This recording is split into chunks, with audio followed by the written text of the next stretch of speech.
జనరల్గా vote on account బడ్జెట్లో పూర్తి స్థాయి కేటాయింపులు ఉండకపోయినప్పటికీ కొత్త ప్రభుత్వం కాబట్టి సంపూర్ణంగా వారి యొక్క విధి విధానాలను రేపు ఫ్యూచర్లో రాష్ట్రంలో ఈ వచ్చే 5 సంవత్సరాల కోసం మరి ఎటువంటి కార్యాచరణ చేపడతారు, ఈ ప్రభుత్వం యొక్క ఓవరాల్ దృక్పథం ఏంటి అని తెలిసేటటువంటి బడ్జెట్ కాబట్టి మేము చాలా ఆశించినాం.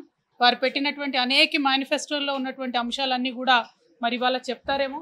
కేటాయింపులు ఇంపార్టెంట్ కాదు, కానీ వారి యొక్క అవుట్లుక్ ఎట్లా ఉంది, వారి యొక్క దృక్పథం ఎట్లుంది అనేటటువంటిది తెలుస్తుందని మేము అనుకున్నాం. ఉదాహరణకు చెప్పాలంటే మైనార్టీ సంక్షేమం విషయంలో బోలెడని మాటలు ఇదివరకు వాళ్ళు మాట్లాడడం జరిగింది. ఇమాంలు మౌజాన్లకు 10,000 ఇస్తాం, 12,000 ఇస్తామని చెప్పడం జరిగింది. సపరేట్గా పిల్లల కోసం తౌఫే తాలీం అనే కార్యక్రమాలు పెడతామని మేనిఫెస్టోలో చెప్పడం జరిగింది. కానీ వాళ్ళ మొత్తం మైనార్టీ సంక్షేమం కేవలం ఒక పారాగ్రాఫ్లో క్లోజ్ చేసేసి 2,000 కోట్ల రూపాయలు ఇస్తున్నామని చెప్పడం జరిగింది.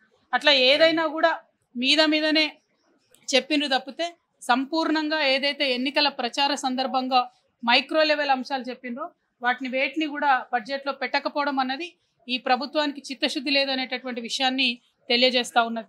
అదేవిధంగా ఈ పేర్లు మారుస్తాం, ఆ చిహ్నాలు మారుస్తాం అనే అంశాలకు ఇచ్చినటువంటి ప్రాధాన్యత మరి ఇదివరకు చేసినటువంటి వాగ్దానాలు వాటికి సంబంధించినటువంటి కేటాయింపులపై పెట్టకపోవడం అన్నటువంటిది శోచనీయంగా మేము భావిస్తూ ఉన్నాం. ఓవరాల్గా ఈ రాష్ట్రంలో కొత్తగా ఏర్పడినటువంటి ప్రభుత్వం పాత పేర్లను మార్చి కొత్త పేర్లను పెడతామంటున్నారు తప్పితే ప్రగతి యొక్క గేర్లు మార్చేటటువంటి విధానాన్ని వాళ్ళు ఎన్నుకోలేదు. అంటే it is just a name changing government, not a game changing government అని ఈ బడ్జెట్ చూస్తుంటే అర్థమవుతా ఉన్నది. ప్రధానంగా మహిళలకు అదేవిధంగా యువకులకు షాదీ ముబారక్ పేరు మీద ఇదివరకు 1,00,000 రూపాయలు కేసీఆర్ గారు ప్రభుత్వం ఇస్తే మేము అధికారంలోకి రాగానే 1,00,000 రూపాయలను 1 తులం బంగారం ఇస్తామని చెప్పినారు.